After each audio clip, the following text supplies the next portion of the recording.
coming out. It was kind of dead last week, and I was kind of worried that it was going to be like, I don't know, 3 people here. But this is a really nice turnout, so I'm really glad all of you are here. John, you are up next. Yeah. Now you guys have us rolling on the floor. Or I'm just going to leave, and then you're going to be without an MC, so that's unfortunate. Boy, it's a lot of pressure. Especially from a white person. Either from a white person, you black, you gotta laugh. You gotta make them laugh. You never know who's gonna be outside waiting on you. Now we got the racism part of this show out of the way. Well, I'm doing great. It's only downhill from here. It's great to be here. Let me get my notes real quick. Let's see. Notes. Get my notes. Where is my notes? All right. Where's my notes? I have my notes here somewhere. Here we go. All righty. Bank statement. Fifth Third Bank. No, this is wrong. Okay. I'm gonna have to memorize this stuff now. Hey, I want to tell you a little bit about myself. I am a black person. One. You know, it might be somebody lying out there. They might, maybe it's just a dark spot over there or something, you know. I own a masculine dog, a Yorkie, and his name is Spike. Yeah, Spike is he's a very smart dog.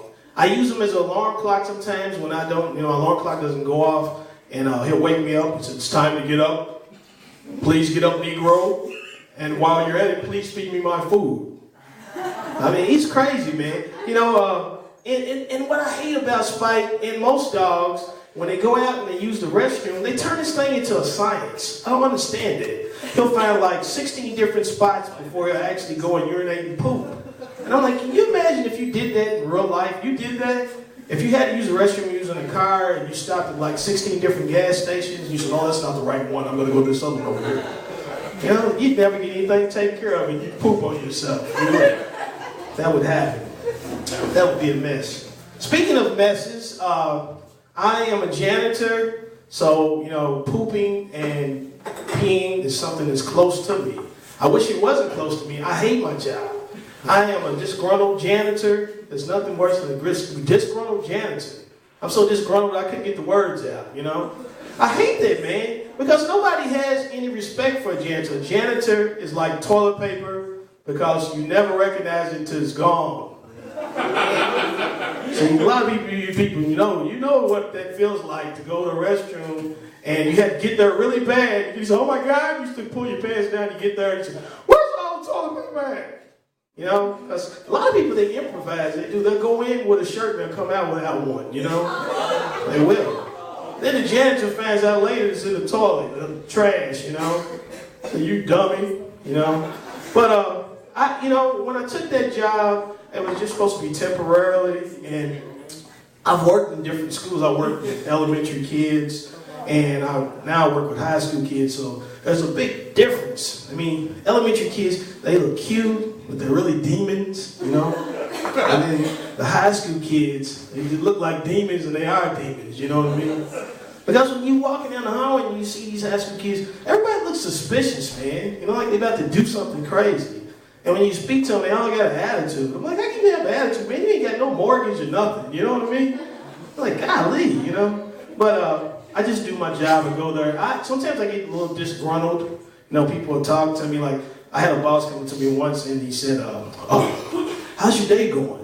I said, man, I can't wait to get home. He said, oh, it's that bad? It can't be that bad. I said, look, I'm a janitor, man. I put my hands down the toilet on a regular basis. He said, oh, well, you know what? You got a point. Maybe your day's going to be bad. Maybe it is bad. I'm trying to tell you. You don't want to listen to me, though. I tell you, but thanks for getting up, sir, and walking in the middle of my act. I hope you trip. That's pretty brutal, wasn't it? Yeah. People said, let's just scratch that part. And just act like you didn't hear that. But you know what? Like I said, I would like to have had another occupation. I was in college, but I didn't stay in there for very long. But when I was there, I didn't do a lot. You know, while I was there, I was just one of those people who just went there because it sounded good to say I was in college. People would say, what are you doing? I said, I'm in college. They said, what type of grades you make? I said, I'm in college. That's all you need to know. I'm in college. Quit stressing me. Don't ask me no more questions, okay? You know, but I would have liked to have been a lawyer, man, because lawyers, man, they got a cool job, man, and they're like crooks. You know what I mean? Lawyers are crooks. I hope ain't no lawyers out there. I didn't defend anybody. If I did, I don't care, you know?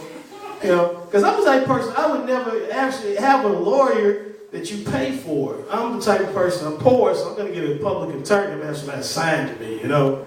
And those are the worst ones. Because usually, like, when you go, like, and you watch television, these guys, they sound so smart, you know? They'll say, on your honor, we're going to get this guy off, and he was a situation. And they say a lot of things, you don't understand what they're saying, but the person that's facing like 100 years, he's so calm. Why is he so calm? And he's looking at it, he's just like this the whole time. I'm like, this guy's got to be on drugs, you know what I mean? I'm like, because if that was me, man, and I was sitting there and I was facing 100 years, I had to have plenty of toilet paper and a diaper, you know, because I know I'm going to poop on myself after every fifth sentence that's said from the judge, you know. I hate that, man, because, you know, I like watching those shows on television, you know, with lawyers and cops, because those are the best. When I get in trouble, I want to call a cop that's on television, on a television show, you know, because they can solve a crime in like 30 minutes. But in real life, it takes them 30 years to solve a crime, you know? That's crazy, because on television, everything's great. I like the weather people on television. Those people are great, too, because they just basically guess. They do. They go to school all these years to guess. And, you know, I know they guess. Have you ever seen a weather person say, there's a 50% chance of rain? Does that sound like a guess to you? I mean, seriously, they just guess. And what about some of these commercials you see? Have you ever seen the commercial for Mr. Clean? You know when they sing this song, Mr. Clean is the man, behind or shine, is it wet or is it dry? Everybody gets excited when they see this bald-headed man inside the floor. I'm like, man, you'd be more excited if you seen Samuel Jackson in the floor. He said, Samuel Jackson, is that you? Yes, me, I hope you burn in hell. How you going to explain it to your wife? He said, honey, I just see Samuel Jackson. He said, oh, you need to check yourself back in the AA. That's what you need to do. But what about those commercials, man, for like weight loss? You know, those are funny. Because I seen one that was for the Hollywood diet. And they always, this was the thing, it said, you can lose 50 pounds in 2 days. If you lose 50 pounds in 2 days, you can lose your life. And you're probably on crack, you know what I mean?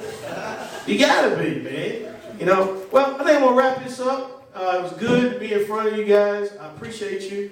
You know, thanks for being a good sport. I hope I didn't offend anybody. If I did, I don't care, you know. And I love all the people that laughed and all the other people that didn't laugh. I hope your car stops on your way home. Have a good evening.